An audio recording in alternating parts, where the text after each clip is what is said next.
शाहरुख ने हिंदू बनकर फंसाया लड़की को, करावल नगर की लड़की ने पुलिस से की शिकायत। अश्लील फोटो वायरल करने की दी थी धमकी।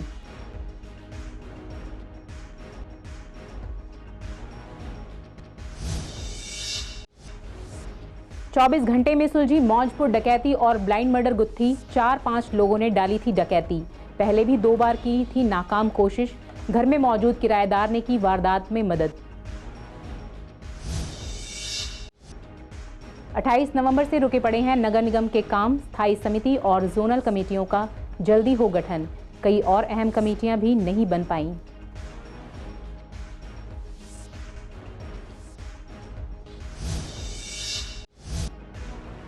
नर्स का बैग छीनने के लिए सड़क पर घसीटा, लोगों ने पकड़कर जमकर की पिटाई। पुलिस ने आरोपी को किया गिरफ्तार। लूट के लिए चोट पहुंचाने का केस दर्ज।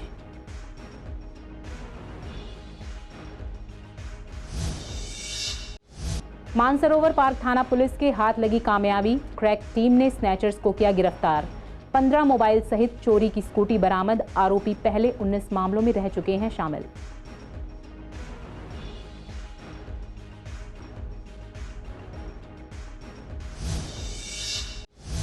नमस्कार, स्वागत है आप सभी का। आप देख रहे हैं पूर्वी दिल्ली खास। मैं हूं पूनम। वक्त हो चला है बुलेटिन का। रुख करते हैं खबरों की ओर। यमुना पार के करावल नगर इलाके में एक लड़की ने शाहरुख नाम के लड़के के खिलाफ अपनी पहचान छिपाकर दोस्ती करने और दुष्कर्म करने का आरोप लगाते हुए शिकायत दर्ज कराई है।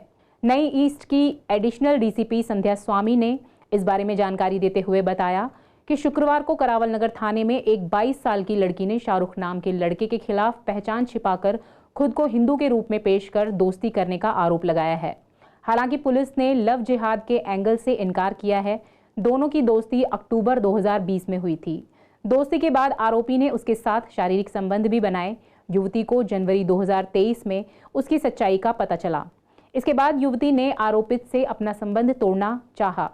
युवती ने शिकायत में बताया कि दोस्ती के दौरान शाहरुख ने व्हाट्सएप वीडियो कॉल के जरिए उसकी अश्लील तस्वीरें और वीडियो रिकॉर्ड कर ली थी, जिसकी जानकारी उसे नहीं थी।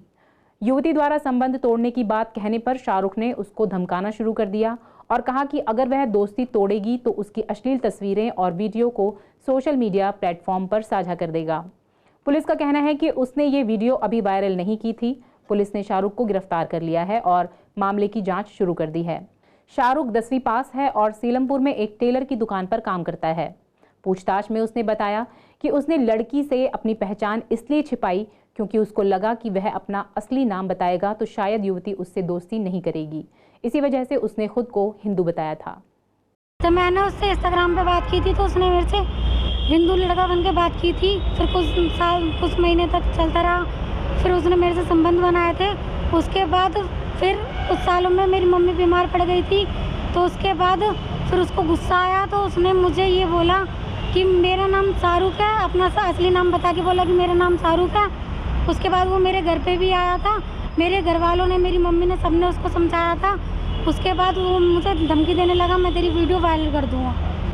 उसके बारे में जब मैं उससे 1.5 साल तक मिलने नहीं गई, उसके बाद मुझे पता चला जब उसने गुस्से में बताया कि तू मेरे से मिलने नहीं आएगी तो मेरा नाम शाहरुख वर्मा है, शाहरुख खान है, मैं कुछ भी कर सकता हूँ। हमारी हिंदू बहन 3 साल से उसके चंगुल में लव जिहाद में फंसी हुई थी, लेकिन हम अपनी हिंदू बहन की इस बात पर तारीफ़ करेंगे।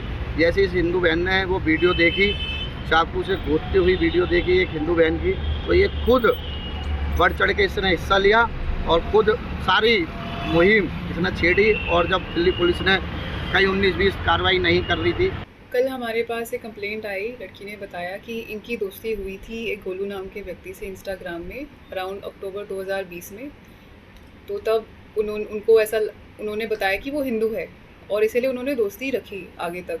अभी कुछ महीने पहले जब पता चला कि इनका रिलीजन कुछ और है तो उन्होंने दूरी बनानी चाहिए। हाउएवर ये जो लड़का है ये फिर भी उसको परेशान करता था।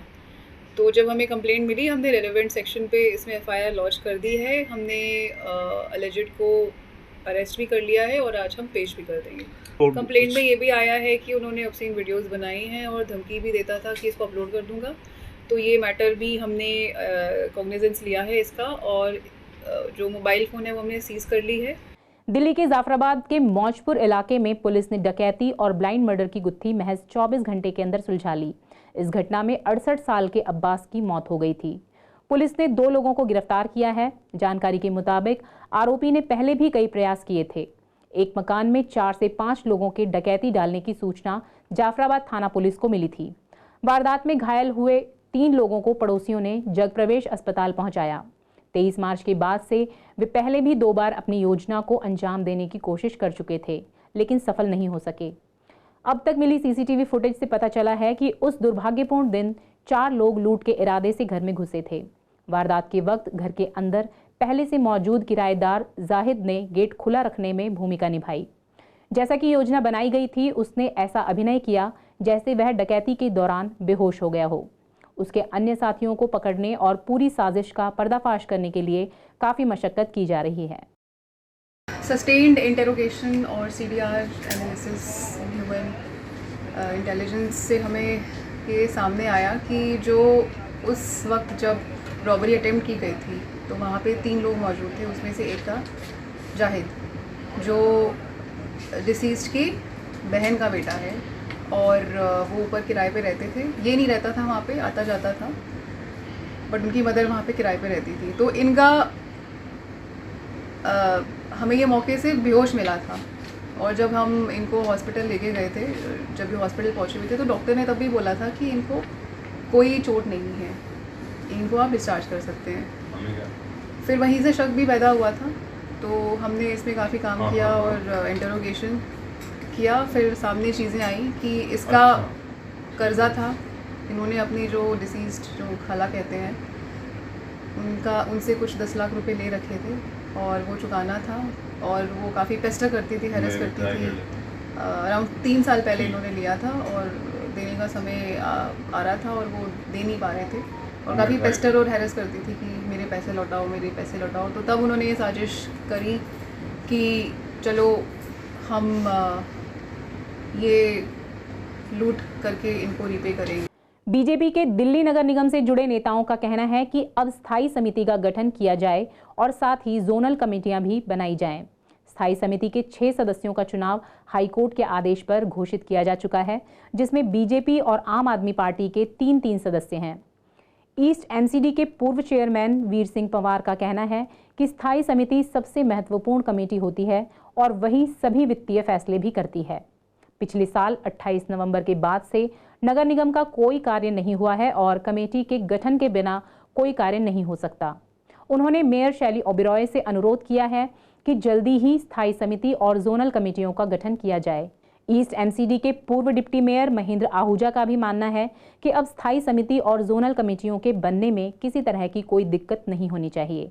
इसके अलावा एजुकेशन, हेल्थ, वर्क्स और हॉर्टिकल्चर कमेटी का भी गठन होना है, इसलिए नगर निगम के सुचारू काम के लिए इनका गठन किया जाए। मेयर का चुनाव हो चुका है, लेकिन स्टैंडिंग कमेटी का चुनाव नहीं हुआ। अभी माननीय हाईकोर्ट के आदेश से जो पिछली बार जो चुनाव हुए थे उनकी घोषणा 8 तारीख के सदन में मेयर महोदय ने किया और हमने आग्रह किया कि तुरंत वार्ड कमेटी का गठन हो और दूसरी जो एडॉक कमेटी है उनका गठन हो और साथ में स्टैंडिंग कमेटी बने। लेकिन स्टैंडिंग कमेटी मेयर बनाना नहीं चाहती हैं, क्योंकि जब तक 12 मेंबर 12 जोनों से नहीं जाएंगे तब तक स्टैंडिंग कमेटी नहीं बनेगी। तो मेरा तो आग्रह रहेगा कि जोन का गठन तुरंत हो, 12 मेंबर जाएं और इस तरह से 18 मेंबर की जो स्टैंडिंग कमेटी जो बनती है, जो फाइनेंशियल कमेटी, बहुत बड़ी कमेटी एमसीडी के वो बने, ताकि पब्लिक के जो काम रुके हुए हैं, जितना भी फाइनेंशियल मैटर जो रुके पड़े हैं उन पर तुरंत गति से काम हो। दिल्ली नगर निगम की स्टैंडिंग कमेटी सबसे महत्वपूर्ण कमेटी है, क्योंकि जितने भी फाइनेंशियल बिल्स हैं जहां पैसा इन्वॉल्व होता है वहां स्टैंडिंग कमेटी से अप्रूवल लेना बहुत ज़रूरी है। और जो यूनिफाइड एमसीडी की स्टैंडिंग कमेटी के 18 मेंबर्स हैं, 6 मेंबर जो है वो हाउस से चुने जाते हैं, जिनका भी आपने रिजल्ट देखा कि 3.5 महीने आम आदमी पार्टी की मेयर की जीत की वजह से 3.5 महीने वो डिले हुआ। 3 मेंबर बीजेपी के चुने गए, 3 मेंबर आम आदमी पार्टी के। अब 12 मेंबर 12 जोन से चुने जाएंगे, हर जोन से 1। और हम तो लगातार प्रेशराइज करें आम आदमी पार्टी को कि जल्दी से जल्दी, क्योंकि हमारे सदस्य पूरे हैं, 250 सदस्य चुने हुए हैं और 10 एल्डरमैन हैं, तो 260 सदस्य, इनसे चुनाव हो सकता है। लेकिन ये इस चुनाव को रोक रहे हैं और जनता के कम से कम आज की डेट में 150 से 200 प्रस्ताव, जिसमें कॉन्ट्रैक्चुअल प्रस्ताव है, जिनमें कच्चे कर्मचारियों को आगे एक्सटेंशन देने के प्रस्ताव हैं, जिसमें बहुत सारे प्रोजेक्ट्स को आगे करने के प्रस्ताव, सब रुके हुए हैं। तो दिल्ली आज रुकी हुई है सिर्फ आम आदमी पार्टी की जीत की वजह से कि यह स्टैंडिंग कमेटी को नहीं बनाने देना चाहते। एमसीडी की स्थानीय कमेटी के 6 सदस्यों के ऊपर हाई कोर्ट का निर्णय आ जाने के बाद अब 12 जोनों के एक सदस्य, यानी 12 जोन के स्टैंडिंग कमेटी सदस्य, 12 जोन के चेयरमैन, 12 जोन के डिप्टी चेयरमैन तथा जो एमसीडी में समग्र रूप से जो कमेटियां बननी हैं, जिनमें महत्वपूर्ण हैं education committee, health committee, works committee, horticulture, ऐसी अन्य बहुत सारी कमेटियां हैं जो जब तक निर्मित नहीं होती तब तक उनके विकास कार्य पीछे होते जाएंगे। इसलिए तत्काल रूप से नई मेयर साहिबा को और एमसीडी सेक्रेटरी को अगली चुनाव प्रक्रिया में लगना चाहिए, ताकि जल्दी से ये सारी कमेटियां गठन हो और एमसीडी वास्तव में जनता की सेवा करने की स्थिति में आ सके। ईस्ट दिल्ली के प्रीत विहार इलाके में स्कूटी सवार एक बदमाश ने घर लौट रही नर्स का बैग लूटने के लिए उसे सड़क पर घसीटा।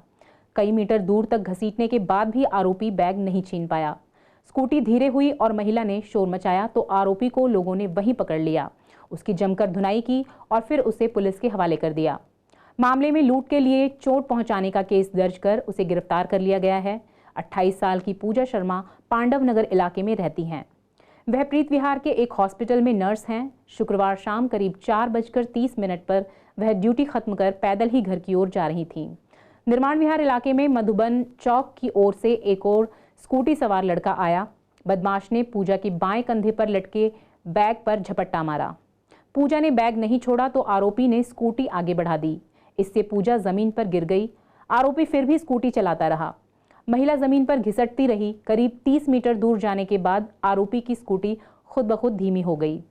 पूजा ने शोर मचा दिया। आसपास मौजूद लोगों ने आरोपी को घेर लिया, उसकी जमकर पिटाई की और पुलिस को सूचना दी। आरोपी 26 साल का राहुल मधुविहार का रहने वाला है। उसके खिलाफ पहले भी कल्याणपुरी थाने में चोरी का केस दर्ज है। पुलिस सूत्रों ने बताया कि आरोपी 3 महीने पहले ही जेल से बाहर आया था।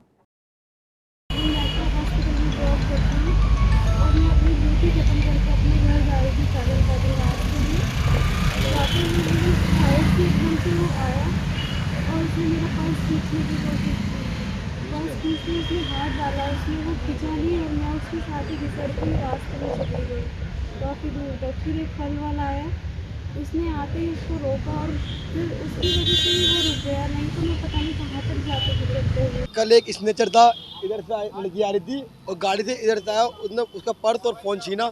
लड़की घिसटती इधर से वहाँ तक पहुँच गई। मैं भगते भगते जल्दी में भागा, मैं एकदम सी गाड़ी रोकी, उसे 2-3 थप्पड़ लगा, फिर पब्लिक आ गई। इसके बाद फिर पुलिस वालों ने तो पकड़ के उसे ले चुके हैं सर।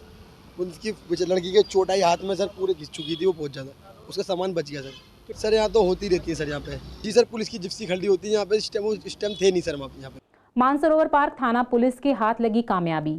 पुलिस की क्रैक टीम ने स्नैचर्स को पकड़ उनसे चोरी हुए 15 मोबाइल फोन बरामद किए हैं। स्नैचर्स से एक चोरी की स्कूटी भी बरामद हुई है। आरोपी पहले 19 मामलों में शामिल रह चुके हैं।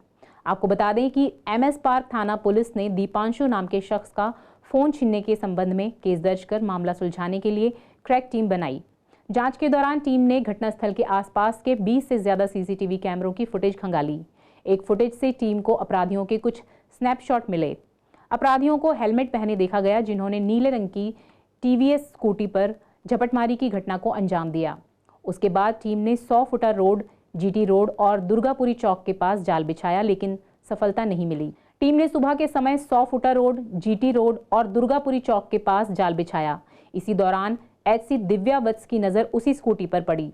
स्कूटी का काफ़ी देर तक पीछा करने के बाद IAS जसबीर सिंह और HC दिव्या वत्स ने अपराधी को स्कूटी रोकने का इशारा किया, लेकिन स्कूटी रोकने की बजाय अपराधी ने पुलिस अधिकारियों और दोनों पुलिस की बाइक को टक्कर मार दी।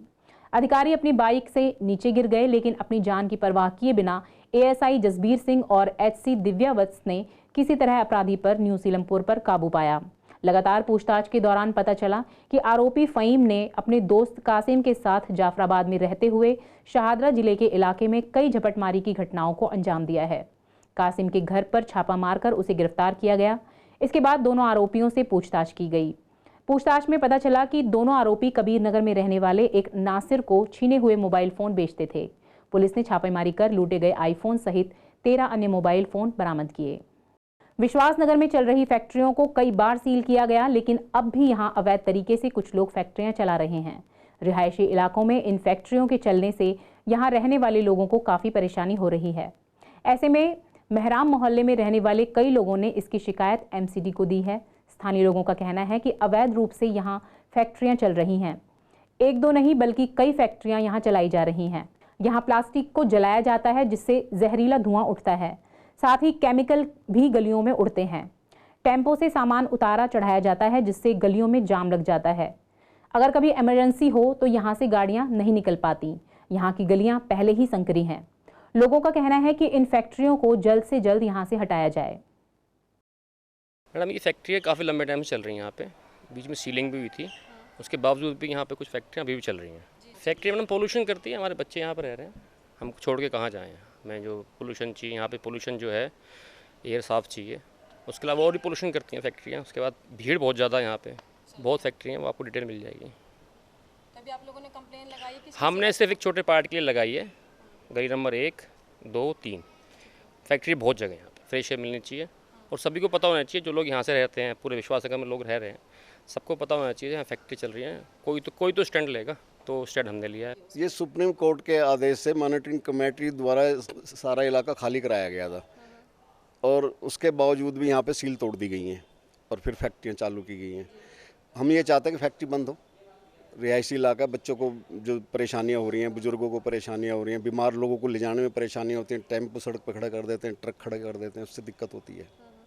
यही हमारी वजह। बिल्कुल निकलता है। ये प्लास्टिक के जो पार्ट्स बनाते हैं ये लोग, इंजेक्शन मोल्डिंग मशीनें लगा रखी हैं, पीवीसी दाने की फैक्ट्रियाँ चला रखी हैं, उससे पाउडर उड़ता है बहुत। और उसके अलावा भी बहुत पेंट्स बनाने की फैक्ट्रियाँ हैं, प्रिंटिंग प्रेस वगैरह। हाँ, जाम वगैरह लगता है, माल उतरता है, उनका माल आता है जाता है तो जाम भी लगता है। हाँ, दोबारा शुरू हुई है ये। उसके बाद ये सीलिंग भी खोल दी गई है कुछ लोगों द्वारा, क्योंकि मॉनिटरिंग कमेटी ने तो कोई सील खोली नहीं है। इन्होंने अपने आप ही खोल ली हैं या पता नहीं किस तरीके से खोली है, ये तो हम नहीं बता सकते पक्का। लेकिन फैक्ट्रियाँ फिर भी चालू हैं, गोदाम भी हैं, फैक्ट्रियाँ भी हैं और ट्रांसपोर्ट भी हैं। लोगों ने ट्रांसपोर्ट भी बना रखी हैं। हमारी मांग ये है कि ये फैक्ट्रियाँ, ये गोदाम और ये ट्रांसपोर्ट सब बंद होने चाहिए। रिहायशी इलाका तो रिहायशी इलाका ही रहे। हमने डीसी एमसीडी दिल्ली नगर निगम को की है, कमिश्नर साहब को की है और एसडीएम विवेक बिहार को की है, जिलाधिकारी को की है। चढ़ते पारे और लगातार बढ़ रही उमस भरी गर्मी से लोग बेहाल हैं। जून के मौसम में गर्मी ने लोगों का जीना मुहाल कर रखा है। ऐसे में लोग बारिश का बेसब्री से इंतजार कर रहे हैं। वीकेंड पर पड़ रही गर्मी लोगों का मजा किरकिरा कर रही है। तेज धूप के चलते लोग घरों में रहने को मजबूर हैं। पूर्वी दिल्ली के लोगों का कहना है कि इस बार उमस भरी गर्मी काफ़ी परेशान कर रही है। बाहर निकलो तो पसीने से तरबतर हो जाते हैं। इस गर्मी में जीना मुश्किल हो गया है। ज़्यादा परेशानी उन लोगों को हो रही है जिन्हें चिलचिलाती धूप में बाहर खुले में काम के लिए निकलना पड़ता है। देखिए साहब, जून का महीना है, गर्मी का तो महीना है ही। गनीमत ये रही कि मई में और जून के प्रारंभ में बारिश हो गई थी, काफ़ी बारिश हो गई थी, जिससे थोड़ी राहत मिलती रही थी। लेकिन अचानक से अब 2-3 दिन से बहुत ज़्यादा गर्मी, मेरे ख्याल से 40 से ऊपर तापमान चल रहा है। अचानक से बहुत गर्मी बढ़ गई है। इंद्रदेव से गुजारिश करेंगे कि जल्दी मेहरबान हो जाए दिल्ली के ऊपर और ये जो गर्मी, तपती हुई गर्मी है, इससे राहत मिल जाए। बाकी आगे आने वाले 2 सावन हैं, आषाढ़ का महीना है, गर्मी का ही महीना है। 2 सावन हैं, उनमें देखो भोलेनाथ किस प्रकार मेहरबान रहते हैं। भोले की दुआ से काफ़ी होगी और लोगों को राहत मिलेगी। और जल्द, अब फिलहाल में भी इस तपती गर्मी से इंद्रदेव जल्दी मेहरबान होंगे। मैं तो यही सुझाव दूंगा लोगों को कि पानी खूब पिए। कि बहुत ज़्यादा गर्मी पड़ रही है, इतनी तेज़ लू चल रही है, तो आप लोग कृपया बाहर ना जाएं, क्योंकि बाहर जाने से सिर्फ बीमारियां ही फैलेंगी। तो ज़्यादा से ज़्यादा घर में रहें। कोई ज़रूरत है तो बहुत ज़्यादा तभी बाहर जाएं, या कोशिश करेंगे कोई चीज़ों को लाने के लिए भी सुबह और शाम में बाहर जाएं। पानी की समस्या से लोग अक्सर परेशान रहते हैं और गर्मियों में यह समस्या और भी बढ़ जाती है। कुछ इलाकों में तो यह समस्या विकराल रूप ले लेती है। आज हम बात कर रहे हैं विश्वासनगर की। यहाँ की कई गलियों में पानी की समस्या आम है। या तो पानी आता ही नहीं, या फिर कभी आता भी है तो वो इतना गंदा होता है कि इस्तेमाल करने लायक नहीं होता।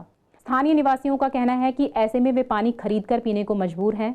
इतनी महंगाई में एक और खर्च बढ़ जाता है। अब सबकी माली हालत ऐसी नहीं कि पानी खरीद कर पी सकें। इस तरह सरकार और प्रशासन को इस ओर ध्यान देने की बहुत ज़रूरत है। पानी एक तो बदबूदार है जी बिल्कुल, और आता नहीं। दिन में आधा घंटा आया नहीं आया, कीचड़ आ रही है पानी में। जल विभाग कर ली, कारपोरेशन कर ली, और हमारे ये राजकुमार जी हैं, ये 10 जगह ये चले गए बेचारे।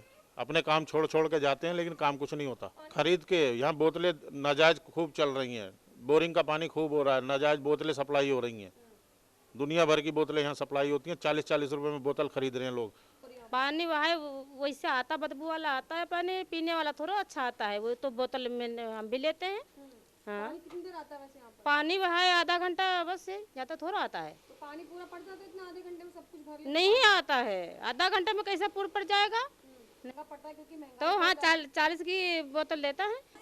ये हमेशा ऐसे होता है। देखिए, पानी की समस्या बहुत ज़्यादा गंभीर है। सर्दियों में तो थी ही, लेकिन अब जैसे जैसे गर्मी बढ़ती जा रही है वैसे वैसे पानी की समस्या भी बढ़ती जा रही है। पानी पीने के लिए नहीं है, आधे घंटे पानी आता है और वो भी गंदा कीचड़ वाला पानी, पीने लायक ही नहीं है। आप देख लीजिए, ये बिस्लेरी की बोतलें हम लेते हैं, 3-3 बोतल लेते हैं पीने के लिए, और जो पानी आता है उसमें नहाने धोने के लायक का भी नहीं होता। कभी कभी इस तरह की कंडीशन होती है। दिल्ली जल बोर्ड को बराबर शिकायत करते हैं, विधायक को बराबर शिकायत करते हैं, लेकिन जो दिल्ली जल बोर्ड है वो सीधा सीधा दिल्ली सरकार के अधीन है। और दिल्ली सरकार के अधीन जो है, दिल्ली सरकार में केजरीवाल साहब बैठे हुए हैं। वो कहते तो बड़ी बड़ी बातें हैं, लेकिन एक भी समस्या का समाधान दिल्ली की जनता के लिए नहीं हो पा रहा। पीने का पानी मुयस्सर नहीं है दिल्ली की जनता को, और पूर्वी दिल्ली के लोग तो बहुत ज्यादा ही त्राही कर रहे हैं इन गर्मियों के दिनों में पानी को लेकर।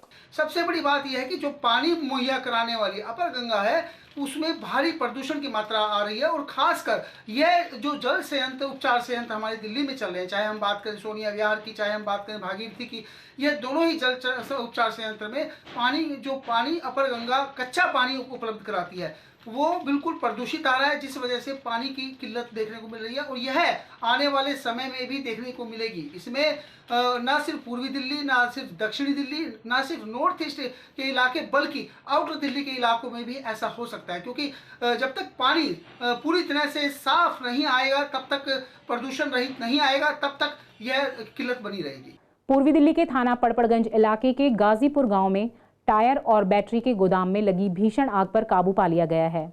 गोदाम में शॉर्ट सर्किट की वजह से आग लग गई थी। फायर ब्रिगेड की कई गाड़ियां मौके पर पहुंची। आग को काबू करने में काफ़ी मशक्कत करनी पड़ी। आग की लपटें इतनी तेज थीं कि देखते ही देखते पूरी बिल्डिंग को अपनी चपेट में ले लिया। बैटरियों की वजह से आग तेजी से फैल रही थी। पूरे नेशनल हाईवे पर काले धुएं से अंधेरा सा छा गया और कई किलोमीटर तक जाम के हालात हो गए। इलाके के लोगों का कहना है कि करीब आधे घंटे बाद फायर ब्रिगेड की गाड़ियां मौके पर पहुंची। अच्छा, और हम लोग बाहर आ गए, हम ये रहते हैं। अच्छा, आप इसी में रहते हैं? आगे रहते हैं। 1 घंटा हो गया ना, 1 घंटा हो गया, 1 घंटा हो गया कम से कम। और ये फायर ब्रिगेड जब पहली वाली आई तो वो खाली होकर चली गई। मतलब 1 घंटे से किसी ने रिस्पॉन्स नहीं कर रही। लाइट धुआं दे रहा था, बाहर निकल के भागे सब बचे नहीं। बीज बनी का है, ये पानी ऊपर गिरा है, बैटरी वाला दुकान फैक्ट्री खुला है यहाँ पे 2-3 महीने। देश भर में डायबिटीज के बढ़ते मरीजों को देखते हुए पूर्वी दिल्ली के डॉक्टरों ने लोगों को सचेत किया है। डॉक्टरों का कहना है कि लोगों को लगातार टेस्ट कराते रहना चाहिए और अपनी लाइफस्टाइल में भी सुधार करना चाहिए। नगर निगम की हेल्थ कमेटी के पूर्व चेयरमैन और जाने माने डॉक्टर वी.के. मोंगा का कहना है कि जिनके परिवार में पहले से शुगर के मरीज हों या फिर जिनका बैठकर ही ज़्यादा काम होता है, उन्हें समय समय पर शुगर टेस्ट कराते रहना चाहिए। उन्होंने कहा कि आगे आने वाले दिनों में डायबिटीज़ एक बम के रूप में फट सकती है। IMA ईस्ट दिल्ली के पूर्व अध्यक्ष डॉक्टर गौतम सिंह का भी यही कहना है। वे कहते हैं कि बिगड़ता लाइफस्टाइल शुगर बढ़ने के कारण है। इसके अलावा कोरोना के कारण भी डायबिटीज़ के मरीजों की संख्या में बढ़ोतरी हुई है। पहले लोग इस बीमारी को समझते नहीं थे, टेस्ट करवाते नहीं थे। अब जैसे जैसे जानकारी बढ़ रही है, डायग्नोसिस बढ़ रहा है, तो परसेंटेज बढ़ रही है। और दूसरा ये भी है कि हमारे खान पान के अंदर या हमारे रहन सहन के अंदर जो पिछले 5-7 सालों में बदलाव आया है, उसकी वजह से डायबिटीज़ बहुत ज़्यादा देश के अंदर बढ़ी है। और प्रायः सभी, अगर पूरे के पूरे देश की बात करें तो कुछ जगह को अगर छोड़ दें, नॉर्थ ईस्ट को चाहे मान लो छोड़ दें, पूरे देश के अंदर एक ऐसा प्रकोप है जो कि अभी तो ऐसा प्रतीत होता है कि अगले 5-10 सालों में एक बहुत बड़ा जो एक बम है वो फूटने वाला है। और शुगर के मरीजों के लिए आप समझते ही हो कि उनके दवाइयाँ का खर्चा, उनका चेकअप का खर्चा, उनकी लाइफस्टाइल को इम्प्रूव करने के लिए बहुत मेहनत करनी पड़ती है। देखिए, ये बहुत ही चौंकाने वाला आंकड़ा जो है वो सामने आया है, जो एक ब्रिटिश जर्नल है लैंसेट, उसके अंदर जो है ये। फिलहाल इस बुलेटिन में इतना ही। आगे खबरों के लिए बने रहिए CCN के साथ। नमस्कार।